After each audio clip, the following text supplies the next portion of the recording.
haisi yokutamba nayo.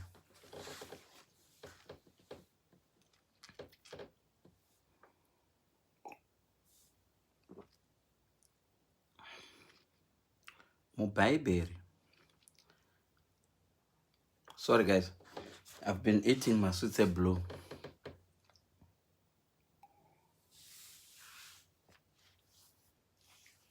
Mubhayibheri unotaura nezveAntichrist only 3 times. There are only 3 times panotaurwa nezveAntichrist muBhayibheri. And muBhayibheri machiona zvavanotaura mavheses anotaura Antichrist anomentionewa. Ndikutsvakirai mavheses achona. naJohn. Kuda ndiye amaiti James kaJohn. 1 John 2 verse 18 to 27. Na 1 John 4 verse 1 to 6. Cause we are 2 John 7. Sandotanga na Rentange na 1 John. So nduzama kutaura nezve panapa. Nayo ndoda kutaura nezvaende kuti Bible inandisimfundisi, but God uses me. And actually he has been using me more than I thought. Zvazvokuti ndesingaziti Mwari vatondishandisa izvo. Vatondishandisa zvikuru. So I'm not trying to convince people here or to do anything, but pane zvinotyisa zvandakangosangana nazvo. Zvandasangana nazvo zvinotyisa.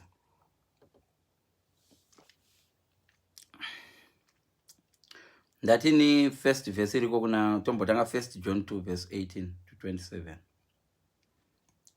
1 John. Kana mchida mondibetsera nokudzinyora pamacomments apo. 1 John 2 verse 18 kusvika 27. Koya 1 John 4 verse 1 to 6. Kozoya 2 John 7. Mondibetsera nemavhesi amuzondiremind. Apa ndichaita live vachazoiona later. Musawara bozi. Muromo wangu uri kuda webblue. Ndini ndiri kunwa this.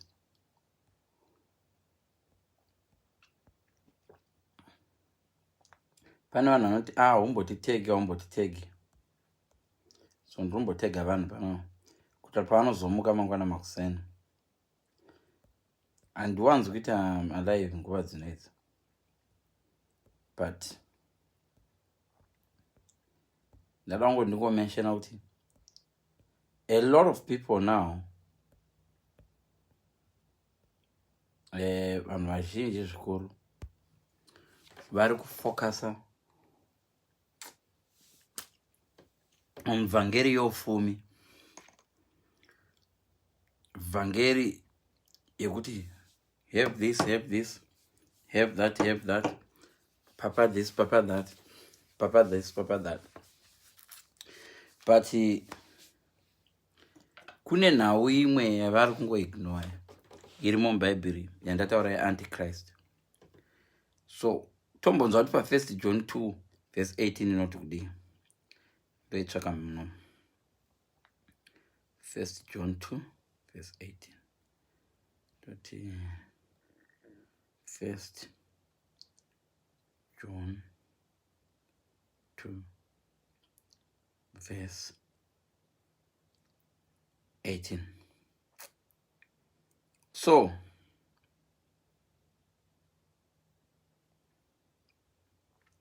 ndichaiverenga zvangu 1 John 2 verse 18. Dear children, this is the last hour. As you have heard that the Antichrist is coming, even now many Antichrists have come. My Antichrists, they are not always violent. And my Antichrists have as well and go persecute the church all the time. Some of the Antichrists have come in the name of Christ. So we want to wear vachiteta senge vafundisi vachivhura church. fake miracles by the Antichrist. Anti means the opposite of Christ. And here Jesus akati, many will come in my name and do wonders. So a lot of you guys murikuenda ku church because kune minana. But Jesus akakupa warning. No. Many will come in my name and do wonders. Hanzi amantogona kuti gomo ibhapo rinda.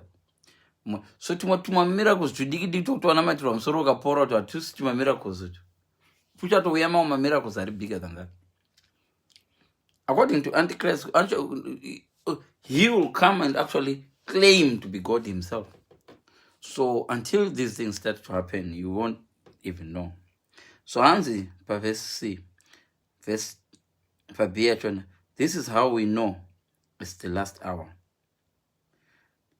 Dear children, this is the last hour.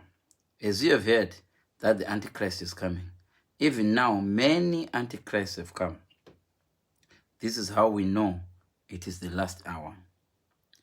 They went out from us, but they did not really belong to us. Right? For if they had belonged to us, they would have remained with us. So kune vamwe vanhu vakabuda mukereke pakanopa machechi vamwe vakadidididi. They went out from us, but they did not really belong to us.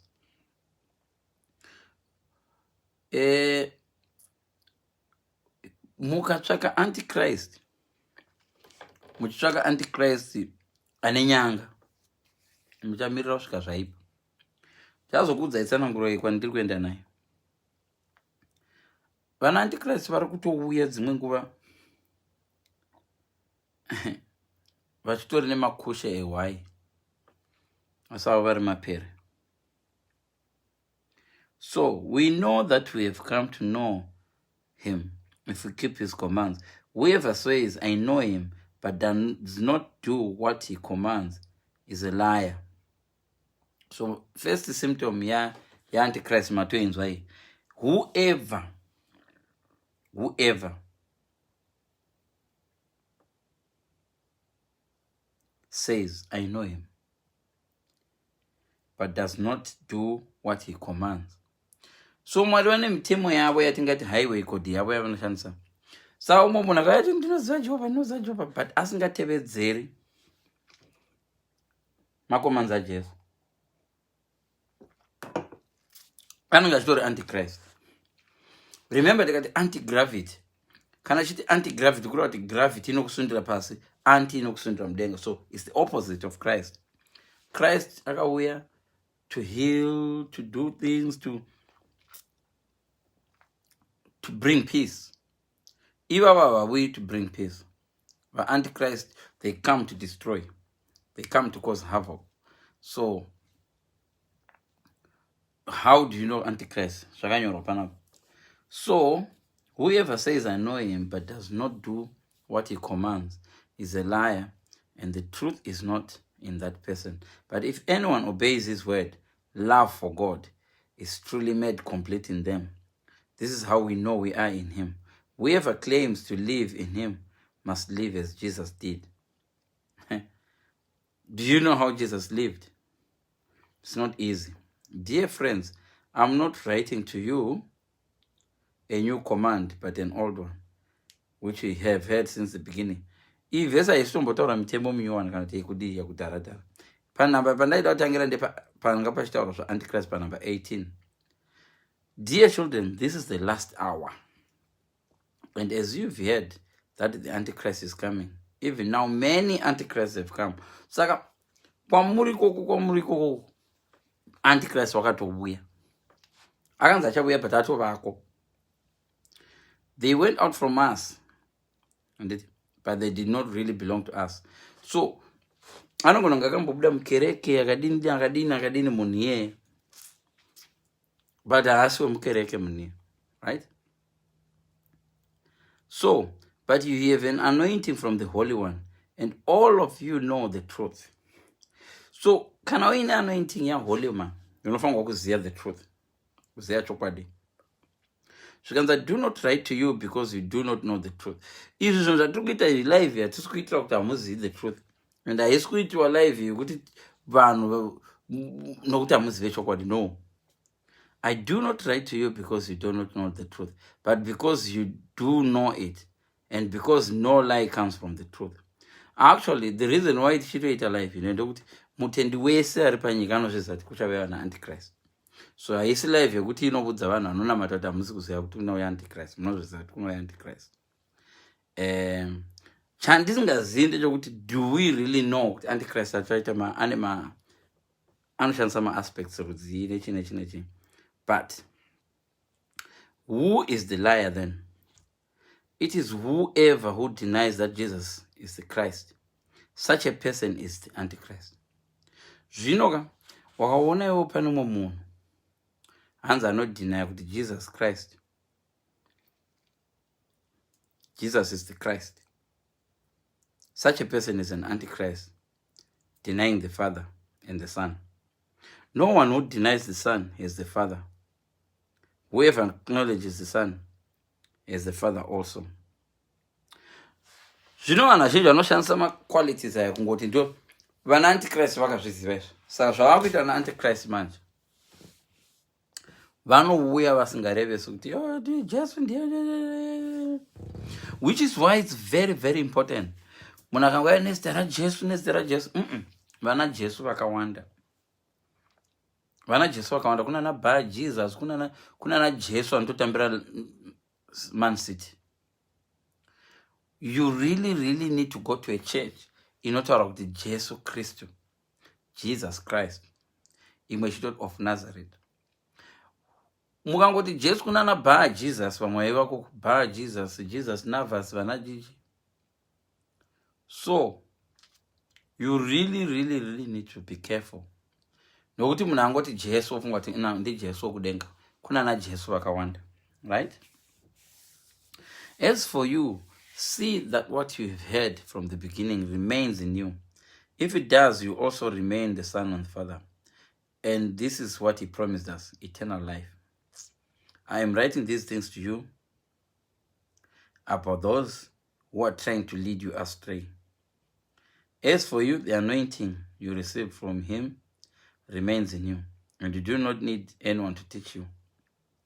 But as this anointing teaches you about all these things, as that anointing is real and not counterfeit. Unozasei akazvimention not counterfeit. Chinamato chaiko zvino chizhinji chizere counterfeit. Chinamato chaiko zvino chizere kuacta nekudeceivana. Chinamato chaiko zvino chizere kunyeperana. And everything should look real. Minana yaiko zvino izere fakeness, rehearsal, Photoshop.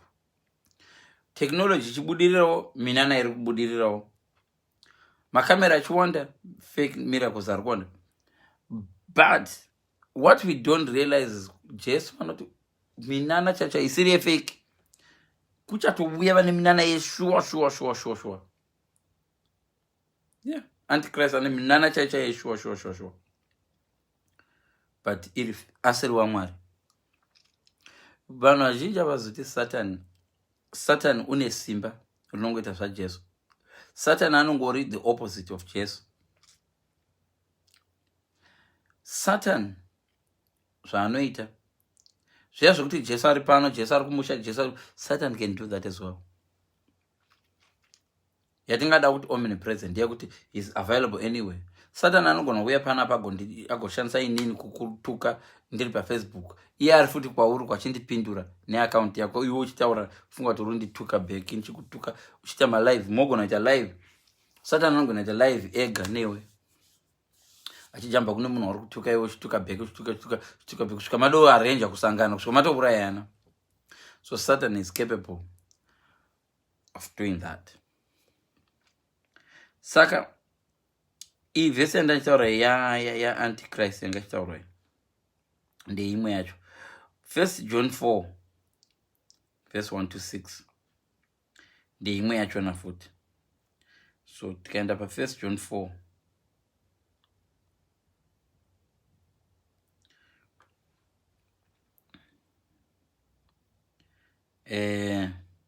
Dear friends, do not believe every spirit, but test the spirit to see whether they are from God.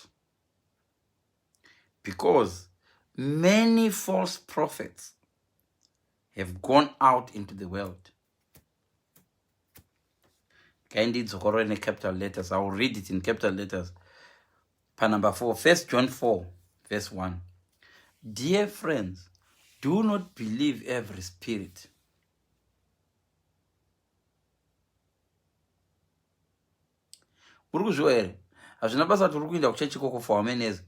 Hands, do not believe every spirit, but test the spirit to see whether they are from God. Because many false prophets have gone out into the world. Inzwaka advise ndakukupa zvino. Kana muprofita akauya pauriwo akati ndaratidza uchidla sadza. This is how I'm here to help you test the prophet. Usamukakavadza kana wakadya rice. And that will represent a God. And we all know that God knows everything. God doesn't make mistakes, right? So this Bible is actually asking us to test the spirit.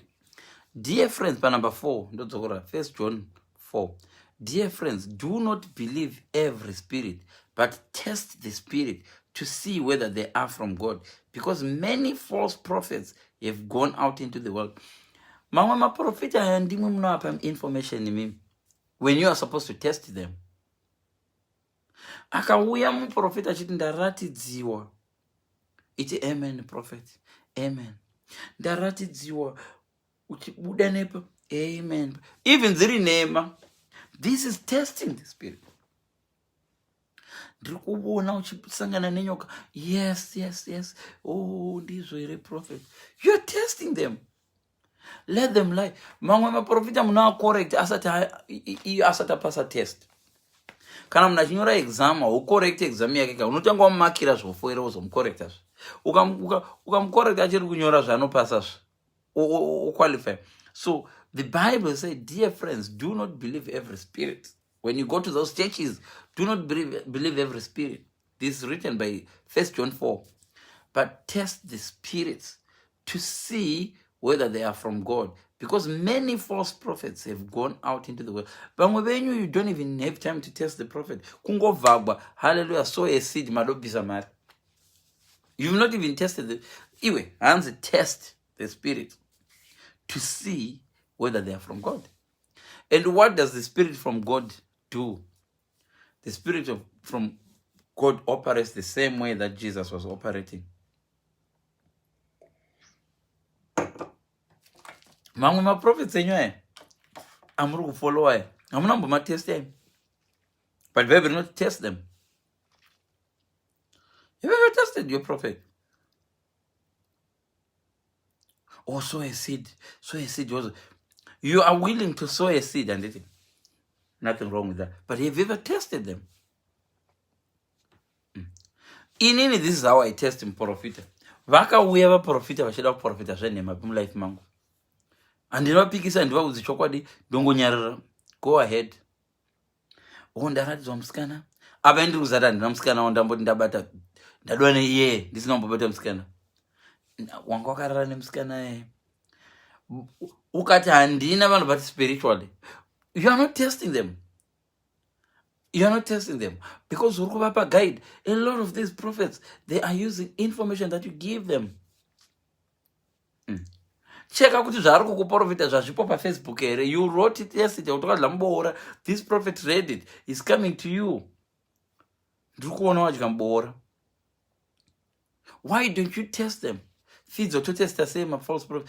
Write fake stuff too. Nyora fake stuff. Create stuff. If it's fake, Jesus will tell you this is fake. If it's from God. Why do Murukuvapa guide ndimwe? ndapotsa ndarumwa nenyoka pekuti muprofita ari kuzviwa kana kuti WhatsApp message iri kubva kune vamwe, because there are so many, they work as a team. Umwe munhu anouya mulife mako, sisi ndokudai sisi, vamwe vanotorara newe, vonoudza prophet ndarara naye, prophet achemerera achiti. So prophet anouya achiti riitite ndiri kuratidzwa chivicho, so a seed, munhu warara naye akaipa, so 100,000, because they want money. So they want money. It's a team.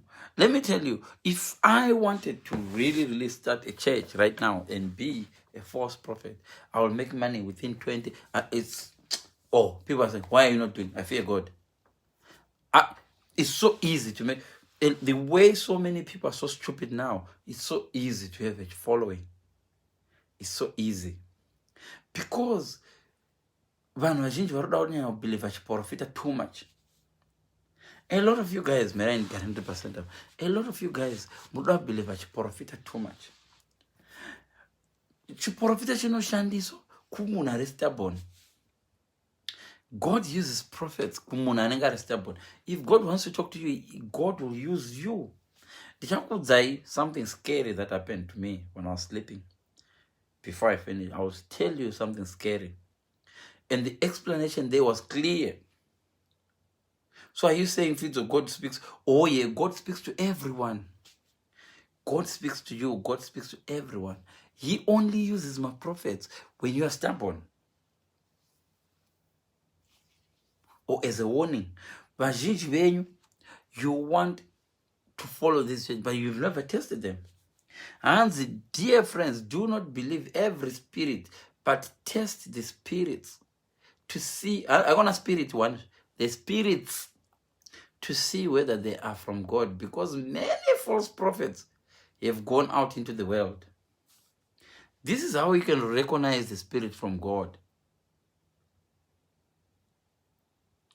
So the first thing you know, recognize and the spirit in the Amari, it will tell you Jesus Christ came panopanyika as a human being.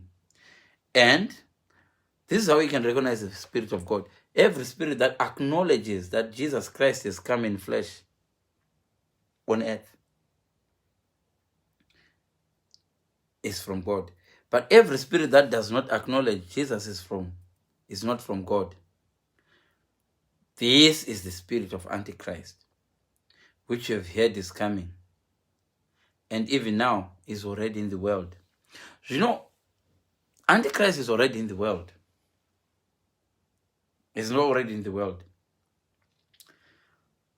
Zvandarota zvachona kana kusvikaitika muupenyu handifungi kuti pane munhu anoda kurarama upenyu hwakadero. Zvandarota zvasingaiti. And many of the people are, Antichrist will come to the world. He's already in the world. Yes. But Nancy, do not believe every spirit. Test them. It's so easy to test. Imimi ndi mnonzopa vanhu, munopa vanhu guide. Vananda kuprofita izvenema. Ndimunopa guide. Ndimunopa guide. Rega kuprofita wakanyarara. Go ahead. Uri mwana ndikuona uri mwana wokutanga, go ahead. Usava show neface maprofita. Don't show them neface kuti vanyeba. No. Some of them are studying psychology. They can see kind of vanyeba. Let them go ahead. Vachipedza prophecy yavo about your life. Vachipedza prophecy yavo about your life. You be the judge. Dear friends, do not believe every spirit, but test the spirit to see whether they are from God or not. So, vamwe venyu chiprofita chinoti chichiuya. Some of them false prophets. Vanouya chiprofita zita. I see the name that comes with a J. J. I see the name that comes with an E. You are at university. Mazuvano information zhinji iri paGoogle iyi. And dzimwe nguva machechi zenya necamera is well connected to the office ya pastor. So vanogona kunge vachinongedzerwa t-shirt yeblue uyo. Ndiani DJ. Okay, anonzi James. All right, pastor. Kune vamwe vanhu vamunoti co-pastors aya. Vanogona kunge vachitori mune dzimwe room dzepachechi ipapo. muchita president worship muchinamata makamera anozona mapasta anengasipo muchechi chitanga kana kutora video ye last Sunday vokuplayera vachimuratidza kuti uyu anonzi J, uyu anonzi J, uyu anopfeka macolors ndifidzo, uyu anoita zveFacebook, uyu ane mari yakawanda ndidoctor, uyu test hanzi do not believe every spirit but test the spirits to see whether they are from God. Zvimwe zviprofita zvamuri kuita izvi vanhu vanenge vakakuonai padating site kuti uyu ari kutsvaka mukadzi. Right now ukaenda padating site unogona kuona umwe munhu waunoziva kuti ari kutsvaka mukadzi. And you can prophesy kumunhu iye kuti I see a woman, I see a lady. Of course you see a lady because munhu akaenda padating site ari kutsvaka a lady. And vazhinji venyu muri kutendoka because muri kunzwa zvamunoda. Zvokupreacha zvaantichrist unoita two views. Vachipreacha zvaantichrist zvinodiwa ndo zviri more serious. Kana uda kuona live haiite vanhu preacha zvaantichrist. But kana uda kuona live ndikati kune vanhu vachaita mari ipo panapo ndozadza live. Kana tikati vaititukane. Kana iye antichrist wacho akabuya through another person akatanga kutuka vanhu kana kutupa vanhu panozara kuti pa. So hanzi, dear friends, do not believe every spirit. Musango believe everything changoitwa muchechi. Is the Bible saying it? 1 John 4. Dear friends, do not believe every spirit, but test the spirit to see whether they are from God. The spirits are not one. Saka kuchaya ma spirits akawanda. Kuna imwe spirit ye anointing. Kuna imwe spirit yekuimba. Kuna imwe spirit ye good music. Kunogona kuya spirit yekuita miracles. Kunogona kuya spirit yekuita hasha. Dzimwe spirits dzamuri kuona kuti I destroy them in Jesus' name. Kill them in Jesus' name. But it's a spirit yehasha. And you makatarisa so muruti, amen, amen. Kill them, burn them by fire, die by fire. These guys want to show my spirits ehasha. Murdering spirits. You just because they're in church, you believe all the hakuna Jesu aita hasha dzakadero. Tsokuti die by fire. Iwe, Jesu angade guys. Jesu angade akabuya newika imi. Munomuziva Jesu kuti angane simba rakaita sei? Angade akadana vanhu. Guys, musaita zvekutamba kaimi. Jesu angade akadana vatumwa vake kuzoponda. Jesu angane power zvenaye musadero kaimi.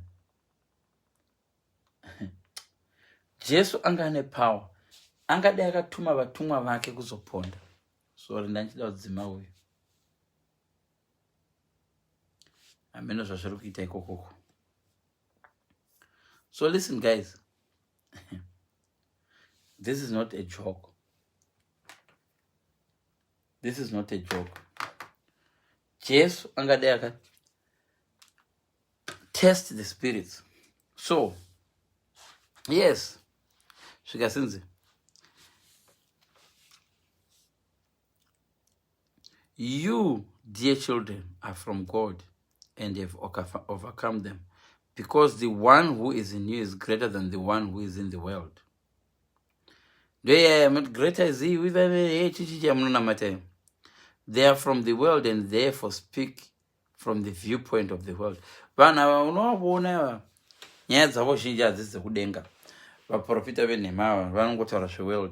are from the world and therefore they speak from the viewpoint of the world, and the world listens to them.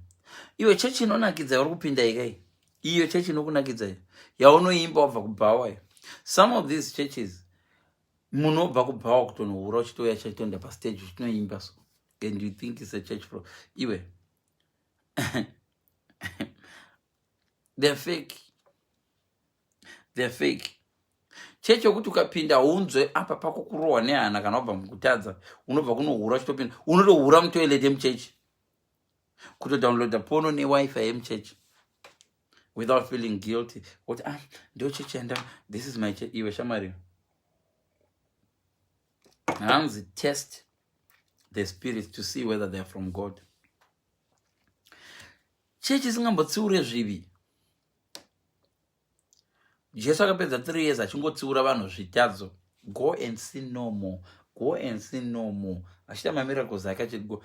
Mamiracles ari kuitwa mazuva ano hansana mbonzwa munhu anoporeswa achinzi go and sin no more.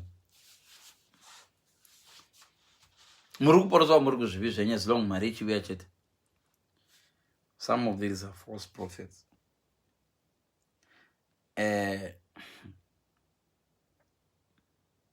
We are from God, and whoever knows God listens to us. But whoever is not from God does not listen to us. So, munhu anobva kuna Mwari kana pakataura shoko rakaita serandinotaura iri anoteerera nokuti zvine zvibva kuna Mwari. But vasingabve kuna Mwari vano big no. So, tobva pane vhesi ndodzokera kune imwe matomzo antichrist kandakudza iti ndozokuudzai zvandakarota. Ndazvirota zvinombori toenda kuna 2 John 2 verse 7. Ngatiende ku 2 John 2 verse 7. Ndobva ndazotaura kupedza ndarota ndobva ndatuka zvangu ndonorara. 2 John 2 verse 7 inoti iyo, I say this because many deceivers who do not acknowledge Jesus Christ as coming in the flesh have gone out into the world. As such person is the deceiver and the antichrist. So, imimi manje zvamunoita ndezvokuti antichrist akabuya, munhu akazvinotisa kuti uyu handi antichrist ari mufundisi wenyu. Munhu akauya against your mufundisi, you call him antichrist.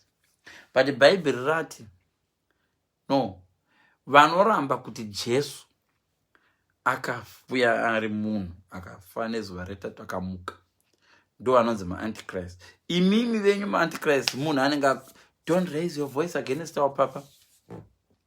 Iye James ataura ega kuti test them. Test them. Kuti uone kuti spirit yacho irikubva kuna Mwari here. Test. Iwe unoziva Mwari kero. Unoziva Mwari. Test them. Vamwe venyu papa yavo munoti papa yavo, you don't test him. Andokunyenga ari muchechi. That papa is asking you out. That papa is asking for your notes. Have you tested him? Do you honestly think Jesus would come and ask for your notes? Jesus, God, asking for your notes. So, what happens? Nyaya yekunzi test him, haiti kudii nayo. Hanzi test him. Test them. My spirit's why. Uri kumuona pastor ari kubata mazamu. Iwewe mchechiwo. Have you tested him? Do you honestly think Jesus would do the same? Kubata zvari kuitwa napastor. Iwe vane mukadzi. So zvimwe zvenyu muri kuwaste time, but James ataura testai. Well, no. You can test the spirits. Test them. You want me to teach you how to test them? But there are so many ways you can test the spirits. Rwizi rwakazara rutestwe nemakumbo. Never test the depth of a river by using with your feet, because you'll be swept away. Test rwizi rwakazara nedanda. Chibaya chiona pakadzika zvakaita sei. Pakadzika zvakaita sei. Pakadzika zvakaita sei. Pakadzika zvakaita sei. Pakadzika zvakaita sei. That's how you test. So imimi, do you test? Makambo testa here vaprofita venhema munopinda chechi dzamopinda. Yes, vanzi veyai mudle uswa. You're eating grass. Have you tested them? Have you tested them? Saka inzwai zvandazorota manje. Nawe yokuti antichrist achabuya iri real. Zvandarota zvazvityisa. Vamwe munogona ngoti hope fidzo hope vandoda ngoti mungotorwa hope serious. Ndandakarara ndikarota mufesi a young boy angari my 20s. Well, I'm saying a young boy I'm my 20s because I'm in my 40s. So kwamuri anogona ngari munhu mukuru, but angari my 40s. He was a very fit young boy, but he was very evil. Achinzi abuda nekutanzania. Ndanyatso remember Tanzania because anzi abuda nekutanzania kumvura yekutanzania.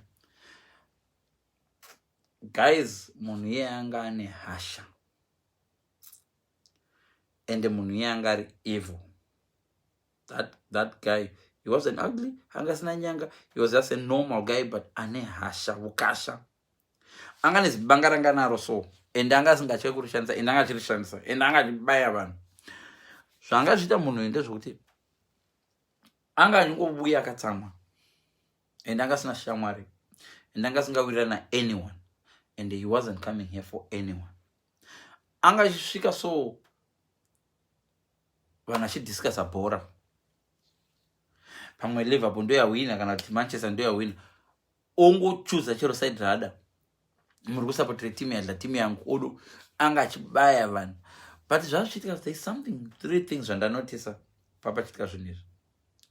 1, rufu gwa kusinga vanhu vanga vasingafe zvinoitika izvino zvokuti ba munhu anofa ipapo ipapo. No. Pane chimwe chachiita senge rufu gwamiswa. Pane chimwe chachiita senge rufu hakuchina effect. 1, ndo zvandakanga kurecognize. 2, pain yange yava times 6. Unozwa ukakubayiwa ukakuvara chinzara ichi, pain yange ichiexperiencewa nevanhu ipapo yange yakawedzeresa. Ndo zvimwe zvandanotisa. Chechi3 chachiri chii?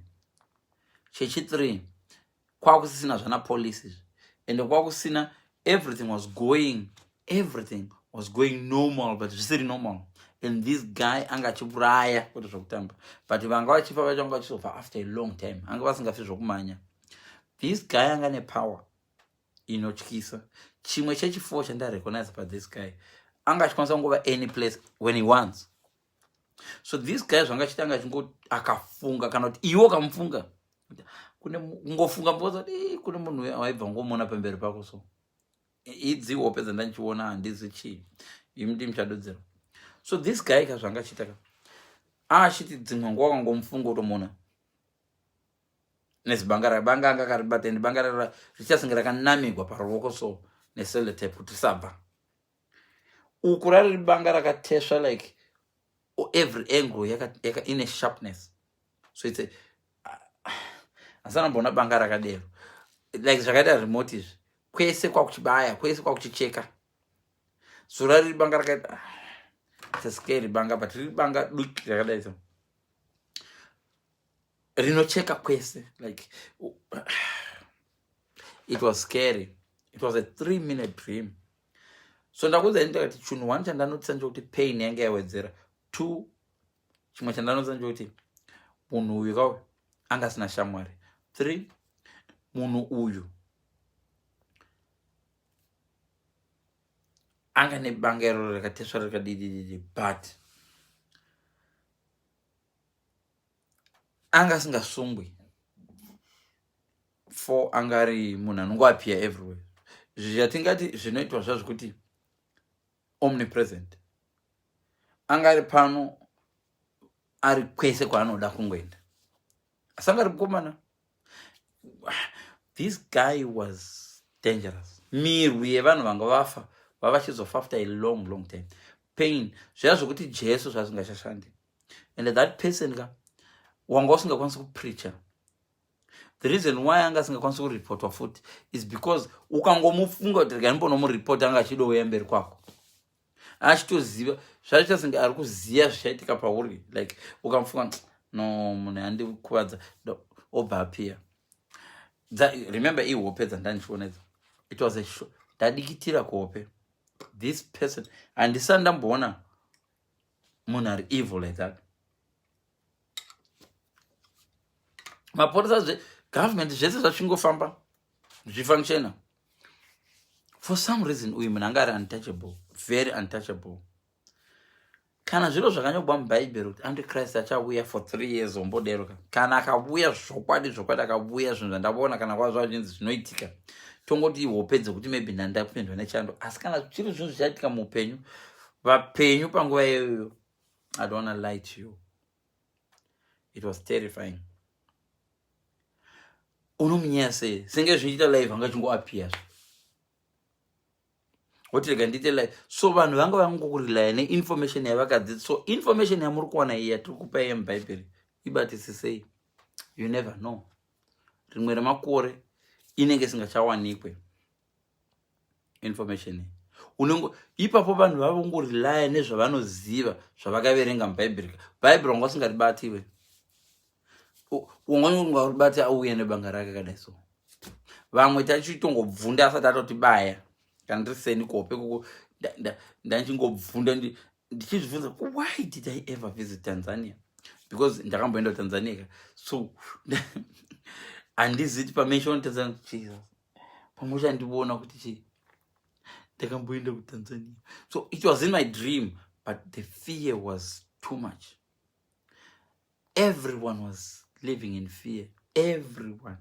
But zvinhu zvandataura izvo zvokuti anga ane power riyare rokuti anongoenda kwada, kwete kuenda anongoappear, and anga asingakwiri ndege, anga achifamba chero mhepo. At one point amuna ari pahedge chaipo, pahedge, pamusoro pehedge zvakaita zingezingiso, achibhuruka ari pamusoro pehedge so, asina mapapiro. Paanga achingoenda mudenga so, achidongora vari ku other side yehedge nevari ku other side yehedge achitarisa, and anga ari one, anga si team, this person anga achingori one, but atemesa nyika yese musoro. Handizivi anogona kududzira, muchadudzira wopedza, and this is wopedza kumake up. It's true. Zvandoda kuudza ndezvokuti kana zviro zvine zvita antichrist zvakanyogwa mubhaibheri kuti zvaitika for 3 years kuguma kusati kwabuya, handifungi kuti pane munhu anga achatendeuka ipapo. Kana wakadogara uri muheden ipapo, handifungi kuti wanga uchitendeuka, because murume anga ane evilness isingaiti, and anga achiziva zvauchaita, anga achiziva zvauri kufunga. Ndodzoka panyaya yangu kuti it's quite possible kuti zveshuwa ka. Saka ipapo ndachichidabvunza, handizivi ndainwa ndachibvunza ndikati, how does he have this power? Zvikanzi the world belongs to him. Vanhu vazhinji matokanganwa kuti satani muridzi wese, nyika iyi ndeyasatani. Moziva nyika ndeyasatani. Munorangarira satani achitemta Jesu kuti akati kudii? Akati, I will give you all this, I will give you all this if you worship me. Did you hear Jesus arguing na Satan? Just remember arguing na Satan. Did he? No. Why say mwana wa Mwari asina arguing na Satan? Satan uya yo ukuthi I'll give you all this, I'll give you all this. Iwo chisada zvese zva Satan. What do you do? Anomuza kuti nemaza ku Satan, that doesn't belong to me, that's for my dad. But Jesus didn't say that. When the devil said, I will give you this if you worship me. What that means, zvinoreva kuti pane something chatisinganzwisisi about the Bible, chatiri kuita overlook zvedu, kuti nyika ino iyi inobelonga kunani. Mira ndikudzei. I will give you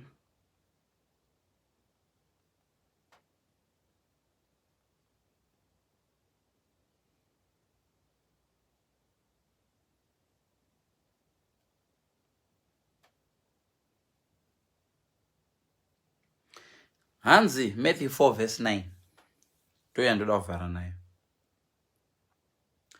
So, listen guys, listen.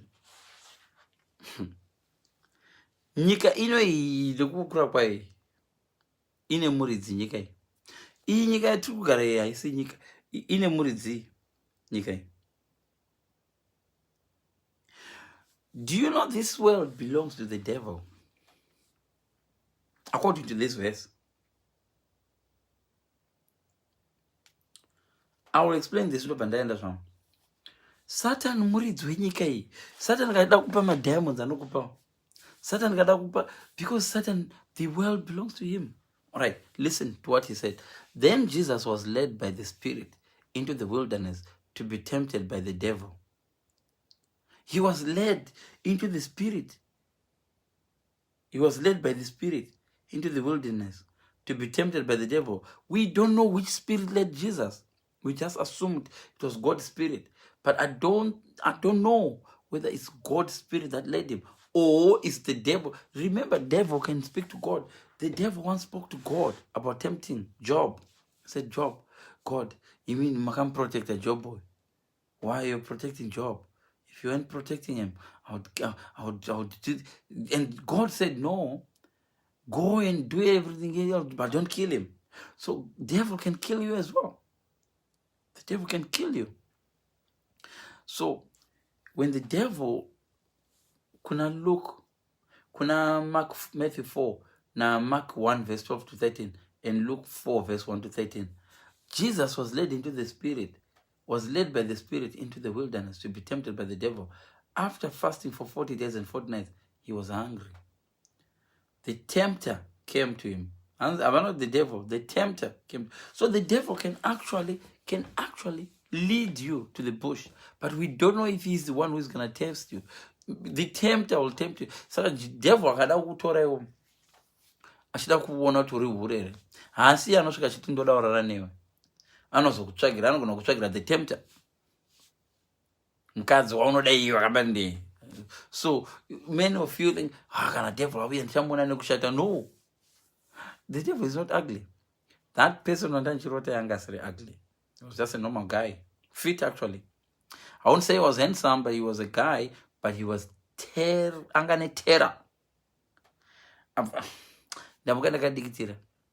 That guy angane terror. After fasting 40 days and 40 nights, he was hungry.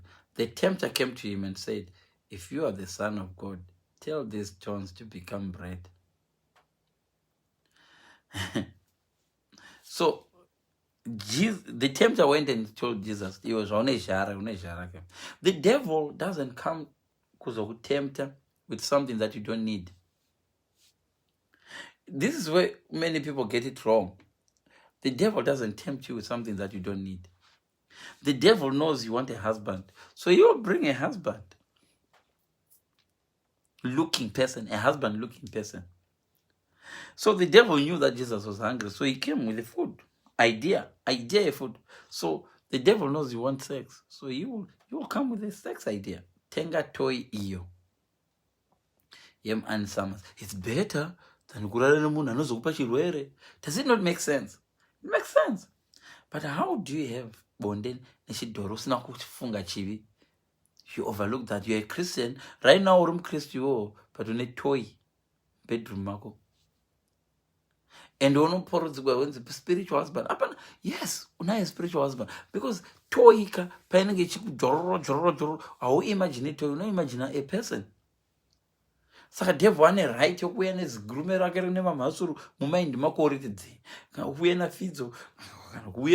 So you are actually having unechito ichocho uri mukristu born again. Andoimba muso present worship. And the pastor, he can't even see it. Your pastor doesn't even see that you've got that way. So the Bible said, test them. So you walk on in a toy, you will in a sex toy, you will bedroom mark.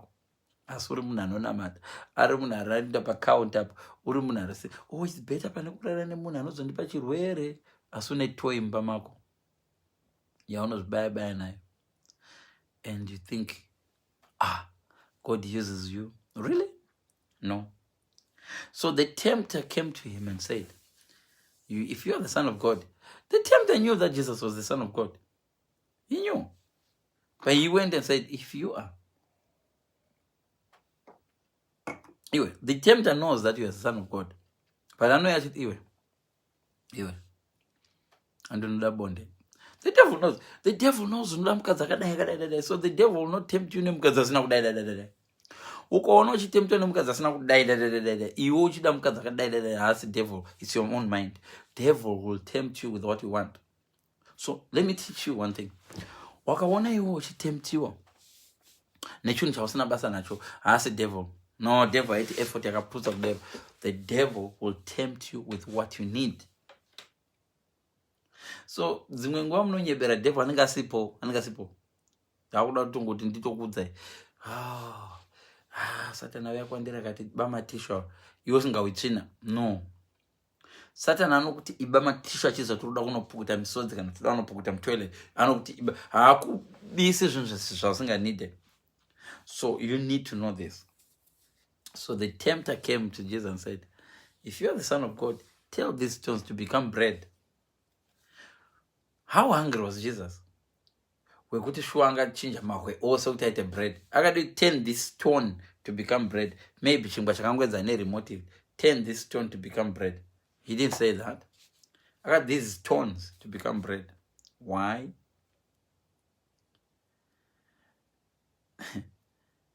He actually wanted Jesus to just go to ave pana Mwari, right?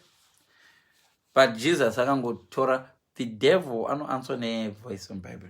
It is written, men shall not live on bread alone, but on every word that comes from the word of mouth of God, from the mouth of God.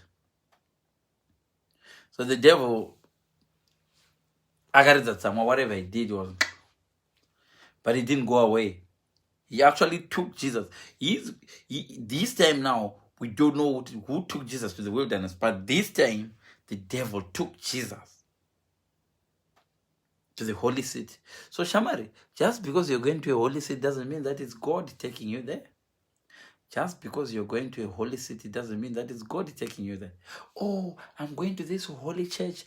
Oh, it's not good. The devil can even take you to a holy city, my friend. Listen, then the devil took him to the holy city.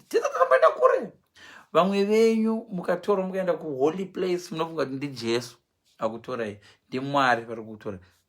The devil is capable of taking you to a holy city too. If Jesus was taken to the holy city by the devil, who are you? So the devil took him to the holy city and set him on a pinnacle of the temple. Unogona kupinda mu holy church iwewe. Holy church yamapasta vanombiri vamapira handidi taura mazita avo. Ugoenda papinnacle usina iswa naMwari we muchechi mo waiswa zvako nadevil. Zviri muBhayibheri. The devil took him to the holy city and set him on the pinnacle of the temple. Yoshamari. Oh, it's the Lord who blessed me. The Lord who's blessed me, gave me this job. If the devil can take a son of God to the holy city and set them on a pinnacle, do you think the devil cannot take you or who is up a company, with a boss or a company? So why do you think, oh, I got a blessing from God because I found a job, I've got a blessing? If any, the devil can do it so quickly as well. So here is the devil's number 6. If you are the son of God, now devil, one does up a pinnacle, could top a holy place, could do some Jehovah. Yes, the devil can actually take you to the top of your career, to the top of who you, and actually tempt you. Not every blessing that comes is from God. Not every promotion that comes, yes, in your church, is from God. Not all. Some of the promotion that come in your church is probably the devil trying to say, if you are the son of God, throw yourself down. He took him to the top of the pinnacle and then said, throw yourself down. Zvokuti Jesu danga ari munhu wanhasi ufunge ndakutopinda chechi yapapa nhingi ndatova top ndapa top izvo Jesu devil arikuda kuti wasvika ipapa kuti throw yourself down. Guess what? A lot of you guys end up throwing yourself down and dying. Muchitadzira Mwari. But Jesus was not like us. So Jesus said, Paganzi, it is written, he will conduct. Listen, just because that promotion of yours can be supported by the biblical verse, doesn't mean that it's Jesus or the prophet. It could be Satan as well. Listen to Satan when the devil took him to the holy city. The devil can take you to the holy city. Yes. He took Jesus to the holy city. So no, and set him on a pinnacle of the temple. Yeah. Top of the temple. The devil can do that. If you are the son of God, the devil said, throw yourself down, for it is written.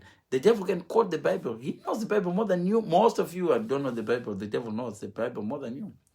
He will command his angels concerning you. This is not a lie. The Bible says so. And they will lift you up in their hands. It's not a lie. It is in the Bible.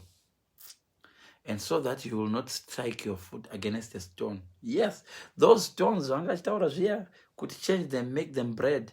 The stones there that aramba kuchita bread, then angachita bread pamaizodonhera pamastone are soft, but aramba kuchinja. Saka you will not strike yourself against a stone. But Jesus needed a verse. So Jesus says, it is also written, do not put your Lord your God to a test. Remember, James said we should test. The other verse and kuna Peter at the test the spirit. Testing the spirit is not testing God, because they do not put the Lord your God to a test. Many of you people, when you're testing these men of God who are fake or whatever, do not put your Lord God your test. Who told you that that man of God is a man of God? You have to test. Because the verse that I read earlier from Peter, test them.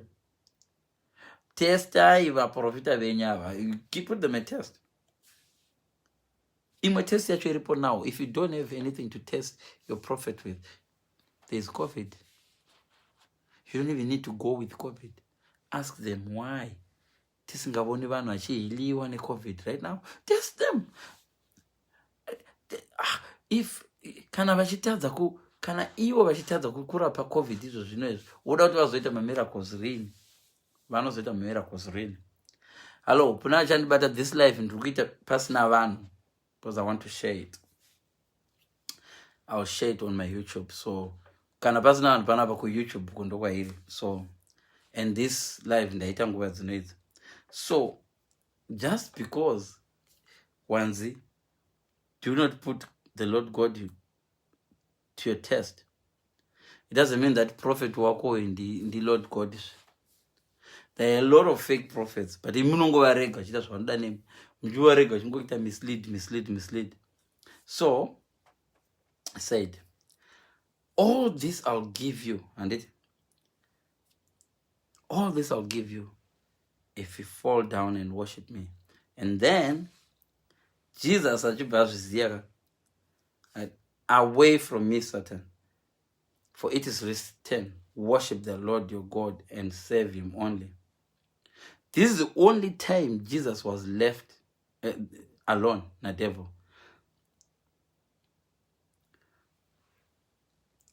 So kuenda msango Jesu akalidiwa, kubva msango akalidiwa na Satan.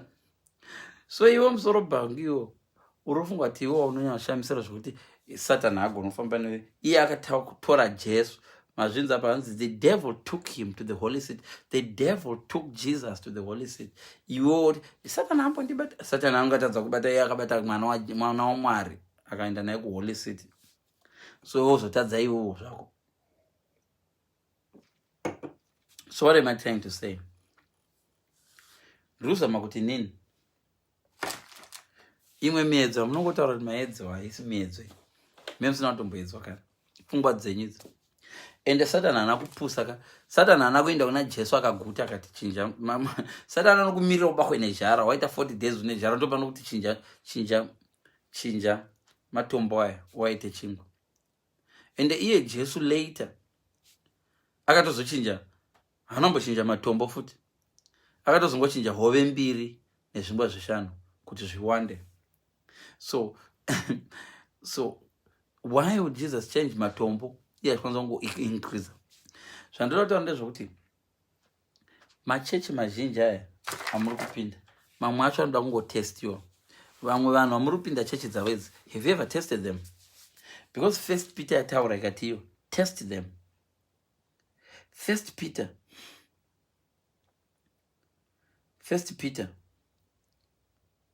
yataura ikati test them.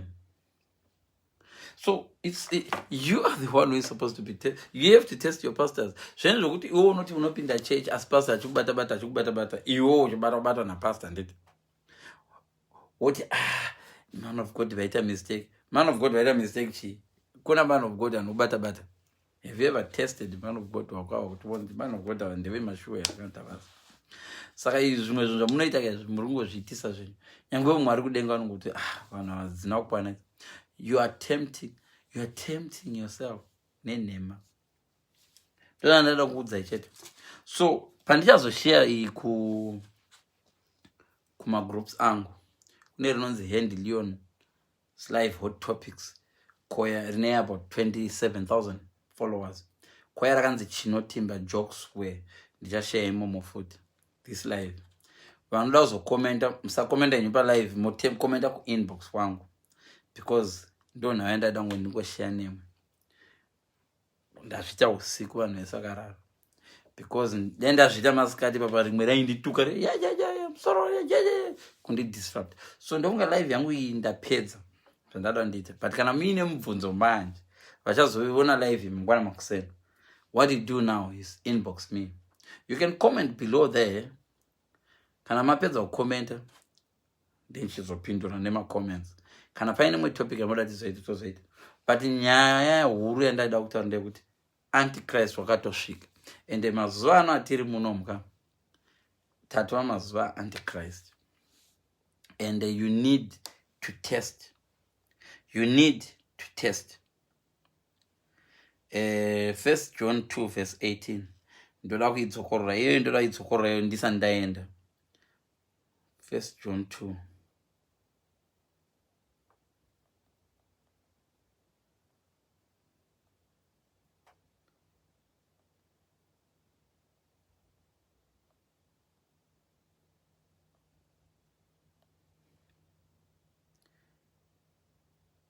Yes.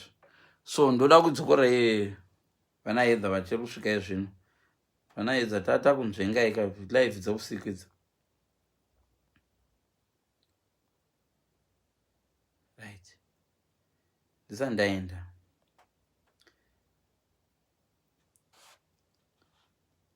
Right. Ameno zvara kuitawo Bible racho. Bible racho nari kundinzvenga. Miretoni.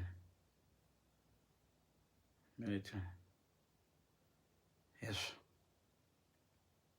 1 John 2 verse 18. Right.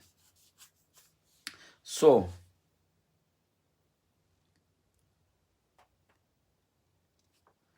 dear children, this is the last hour. As you have heard that the Antichrist is coming, even now many Antichrists have come, and this is how we know. Imi vanhu vazhinji vamuri kufollowa havasi mapastor. Imosvo yenyu mavudziwa naJohn kuti Antichrist wakadouya. Right? 1 John 4 verse 1 to 6 ndachida ndokunga ndatapesera. Ndodai ndinoti testai vanava. 1 John 4 verse 5 verse 1.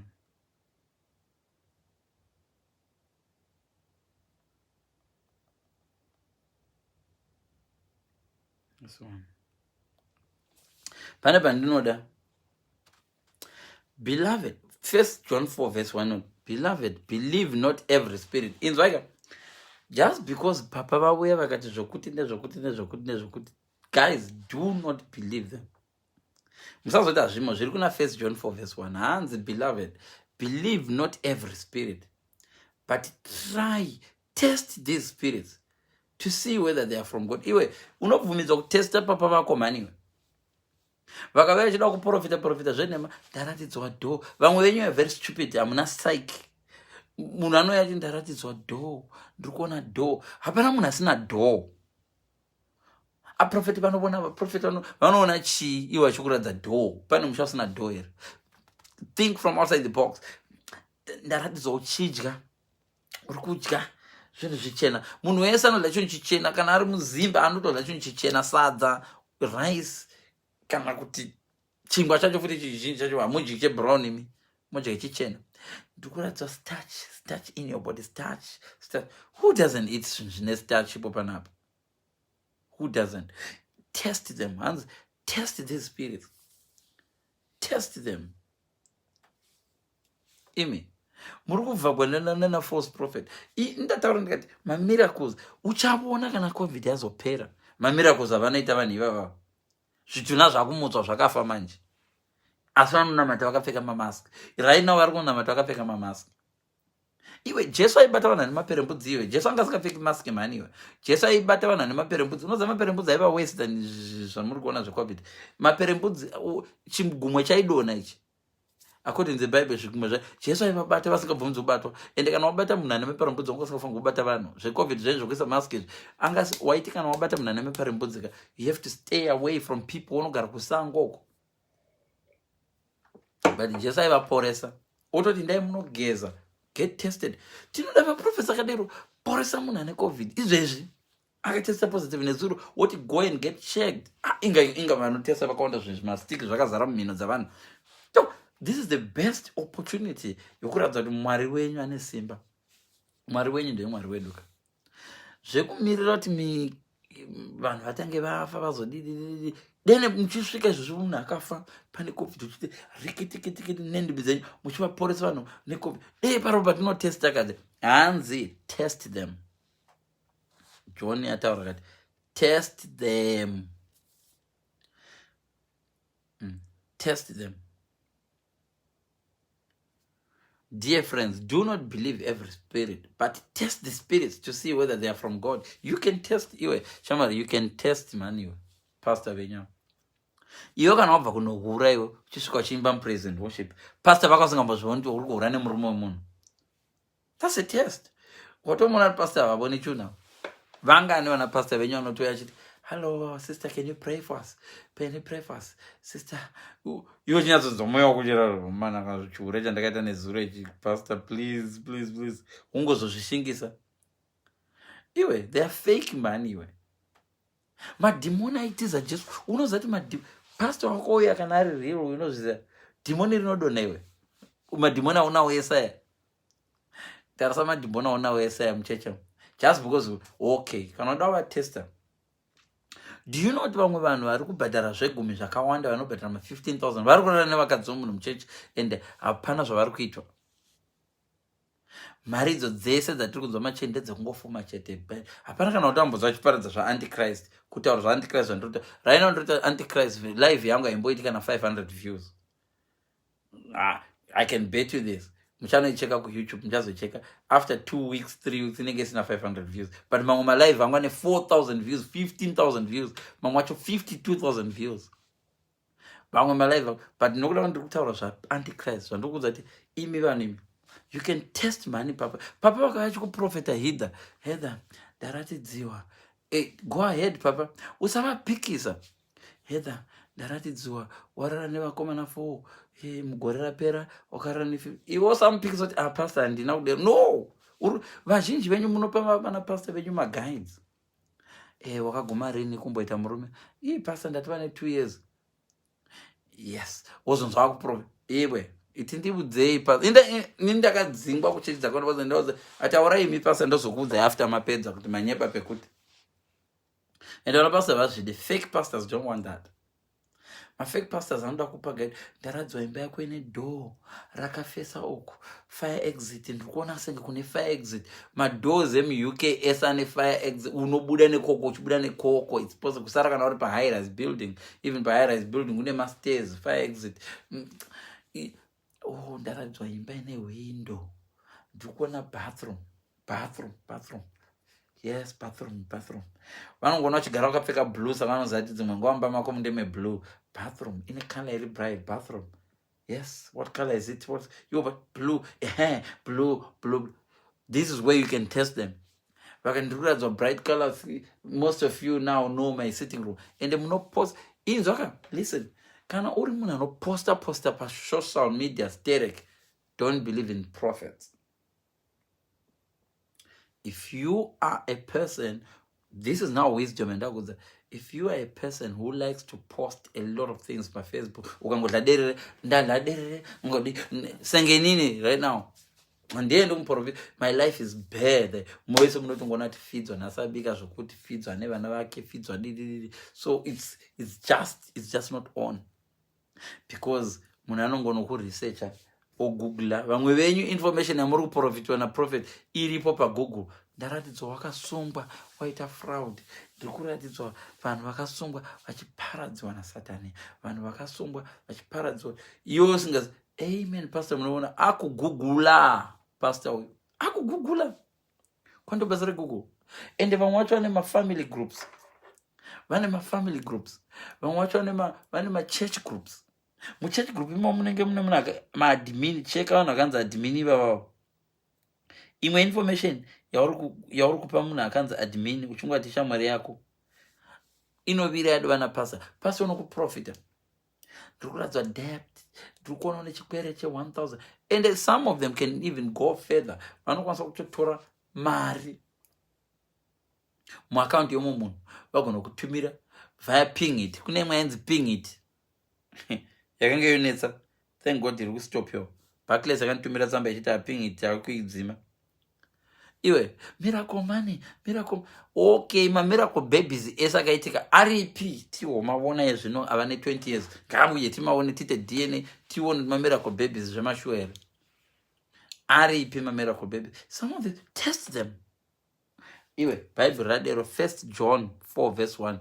Dear friends, do not believe every spirit, but test the spirits to see whether they are from God. Because many false prophets have gone out into the world. They have gone out into the world. World right now, my prophets. They are already there. So they are in the world. Are you not under a false prophet? And you have to test them. You want to test intelligence. Testa say unevana vangani. Pastor Jesu paiprofita mukadzi weSamaria anoti akabvunza kuti une vakadzi vangani ka, une varume vangani, zvekumutesta kwete zvokuti aida information. Mapasta iko zvino abvunze zvekumutesta, anobvunza chidoda information. Andokurova wakandinyebera kayo. Ko Jesu akadi kuudza. Jesu akabudza une varume vangani, handina murume. Icho chaifunga chawana munhu kutorara naye ka. Jesu akati une varume vangani iwe? Anze wakaroorwa here? Handina murume. Anze vaya wataura chokwadi, hauna murume. Une varume 5. Uyu wechitanhatu futi wari kutovata naye hasi wako. Mukadzi akati yezo. But vana papa venyu ipapa vanokubvunza wakambodana nemaboyfriends mangani, anonzi ane zita rake, anogara kupi. And guess what? Information yaunenge wapa vonoita papa uko, vonoprofita boyfriend yako one day, but papa vanobona vauya voshandisa information yawakavapa iwewe iya wakangana kamusoro pangu bhozi unoda kupinda mweya zvenhema. Wakangana kuti ndiwe wakaudza papa kuti inzwai papa, komana ndakadana naye akandipa nhumbu iyi, anogara chitumbuisa kuzengeza, asi murume munhu. So iwe wakangana manje papa vaya vozokuona rimwe zuva rovha chechi pamwe waenda kunoparidza amai praise and worship kana kuti wanzori kubika panze, ngomana wako avuya muchechi vanomuziva ndokamudza nezita. Pamwe waita vanotunyorera kuemail vakati uya ndine prophecy yako, vomuita separate usipo. Takabva koko mari ichipinda muaccount sonzo papa vakutaura kuti I see a lot of money, a 3-figure sum, tax rebate in Jesus name. So taisiwa 1,000 iwo mumachechi umu. Kusvika tazomuka kuti test them. Izvo partner yako ndo inenge yabudza mai mufundisi kuti dedi vaona 1,400 tax rebate or 2,300 tax rebate. Iwo mai mufundisi avo vabudziwa vanobudza papa uye pastage voprofita. I can see someone with a 3-figure sum. I can see someone ndoratenge keyboard. I see someone buying a keyboard. Ende vanhu vanoita zvitadzwa muchechi havadzingwe. Ngwakarara nemukadzi womunhu dzinotsikwa nyaya dzacho. Jesu akadzinga vanhu mutemberi. Vamwe vanga vari mapriests, vamwe vanga vari vakuru vetemberi, vachingotengesawo zvavo njiva nekudidi muchechi. Akavakwatura akavadzinga. But machechi amuri kupinda hanzi test them. Murume anobvisa chegumi chekuma1000, varume vane mari, maministers anopinda chechi yenyu vanouya chisvita folder somuchenyu. But iwe murombo ukasvita folder iwe munodzingwa zvokuti inodzingwa senge nyoka yapinda mumba. We all know that. Hakuna machechi ari kuparidza zvivi mazuva ano. Machechi angoparidza prosperity. I see you having, I see you this, I see you this. Ndo nyaya ndada ngoshare nemi chete kuti muziye verse iyi inoti iyo. Dear friends, do not believe every spirit, but test the spirit to see whether they are from God. Iwe ndonoziva zvinhu maqualities aMwari. Ndakudza yana hedza ndati vamwe mapastor go in the name of go vachikubata bata everywhere vachinyopfora vachikubata bata. No, hang on a minute, this is zamu rangu riri kuchuniwa. You tested them. Push out, get thee away from me, Satan. Who's the pastor? A lot of you murkurarana na pastor. And when a pastor achifuna kudza kuti usanorara nemukerume wako, usarara for these 2 weeks, don't sleep. Vana vamunavo vazhinji vana vemapastors. And you can't have a say. Because mazuva avo vakanzi vamwe mapastors achito kuti isa catch up uite senge uri kumapiri kucalculate nhumbu yako kuti download the app. Mazuva ano kune app, you can actually download the fertility app. Could download the fertility app yako kuti okay paunenge uri fertile papo isa ropa isa catch up. Achirara newo kusvika auya kumba auya akaisa catch up. Murume akazungaira kudai achingozungaira asingazivi cycle yemukadzi wake. Murume asingazivi cycle, so papiki panofanirwa kuita vana ipapo mukadzi ari kurohwa napastor kusangoko kuhotel. Uchiona zvana zvakafanana pastor so zvese. Yeah. Hands test them. So guys, hands beloved, do not believe every spirit, but test the spirits. Spirits, I used to test the spirit to see whether they are from God. How for many false prophets have gone out into the world. Ndapedza name guys. Kuna vachazoona live my group sangu. Don't handle yon mapira. Mundibata uko ku YouTube. YouTube actually kune 8.5 million views. There's 10 views, 3 views, 5 views, but this is what I had to share with you. Panyaya Antichrist. Antichrist uriko, and it's real. Zviri kwamuri. Izvi zviri kwamuri guys. Zviri kwamuri. Iyi ndau yakuzobetsera vanhu, ndangokubetsera any information. Kuti wakumanaka test. Zvimwe zvavanhu zvinoti idyai uswa, zvimwe zvavanhu zvichiti hanzi uyai nemapenti. Makambozviwawo here zvichiitwa kunana Acts of the Apostles. Vakazouya nemapenti kudonha chako muchechi. Makambowawo here kuchinzi chaidonha madhimoni. Amadhimoni aidonha. But mapastor nyana akati go neruoko kuweva kudai vanhu vese kuti rikiti. These things are rehearsed. Some of these people they rehearse. Vanongotsvaka. Do you know what ukangotsvaka ku psychology ukangotsvaka vanhu 15 vanofamba nedirection iyo. Vakati pakazara vanhu vakatanga kudonha pasi vese. Do you know the whole street inodonha pasi? Human beings are designed like that. Try this. Fambai muri group revanhu 400 mustreet. Mungoita senge muri kuvanda nyuchi sokudai. Uone zvinoita vanhu mustreet yesu vachivanda nyuchi dzisiko. 4 people can change the whole street. Kana kuti kungoita senge muri vanhu vari kushuta. Kana kungoscreama. They are coming. Kungoti they are coming. Try that muri 4. Uone street yese chitiza chenda the other. Uzobasvika kuti who are coming. Saka tatizira mahara. Yes. So you tell me that the pastors cannot do it. The pastors can find 15, 20, 30 people that will follow them. Guys, mimi kana ndikati Rick, you need to fall. Manzwere. Vando ndobvunza kuti same sina kudonha bai. Atisuda zvemafanisi panapa. Vamwe vakamutsa vakavata so, vakamutsa muguva, vakapfeka suti yo. Mukachiona chingomuna chimuka chipuwa chingwa chakanga chakaomeswa. Chingomuna chacho chakanga chafa icho chamheno kuda chakazofa zvemashuwa. We don't know. Ainzi Pastor Lukau. Anotaura mazita evana, ndotaura mazita evana. Vamwe vane mapastor ezvinyadzi vanouya neunderwear. Uya neunderwear dzenyu. Uya neunderwear. Vamwe vachinzi musapfeka maunderwear kana muchiuya kuuya. Vamwe vachinzi wetera ipa. Vamwe vachinzi mai wetera pa anointed wet. Test them. Hanzi.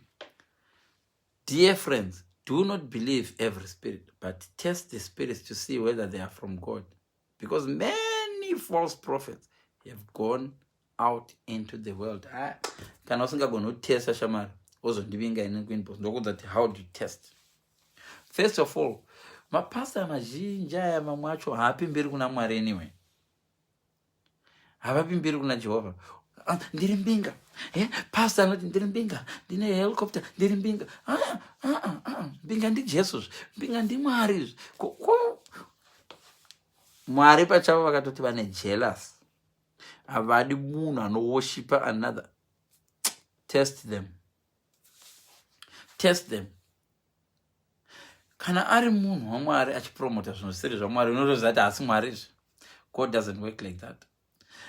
Jesu paenda kuna naZakeo anga asinganopromote Zakeo. Nhasi toda kumbowedzera vanhu vokubira ka. In fact, Jesu aitosvika naZakeo kuti shamari dzorera vanhu zvinhu zvakavabira dzorera times 2. Akati Jesu kudzorera ndovadzorera vamwe vacho chatavadzorera times 2 because ndakabira pane 10 years. I think I need to give them double interest. But venyu havana pasa ndiwo ambinga vandoya vachitokubira the poor in that church. Listen, if you want to test, let me tell you, right? Another number 3, how to test. Answer 1 John 4 verse 1. Dear friends, do not believe every spirit, but test the spirit to see whether they are from God, because many false prophets have gone out into the world. Second thing, chaunofanira about testa nacho church yako. Is your church helping the poor? How does your church help the poor? Most of these churches from the poor, they take more. The wealth of the... No, Jesus didn't do that. Your church, does it help the poor? Jesu aibetsera varombo. How does your church react when people are hungry? Some of these churches, when people are hungry, they ask for more money from the people. But when people are hungry, he fed them. Jesus fed. Listen. Anyway, tozozvitari mwezuva. Vachawacha live inoi, don't handle you on my Peter. Follow me on YouTube or my Facebook. My other Facebook is blocked, and the other Facebook, I don't know. Kana mangondiona. Thank you so much, guys. Have a good night. Mangwana, we'll discuss Kanatine, but I think next live I'm going to go next Friday. Thank you so much, guys. I love you all. Paneva chawana is ndakuza isa ma comments pasapo. Bye bye.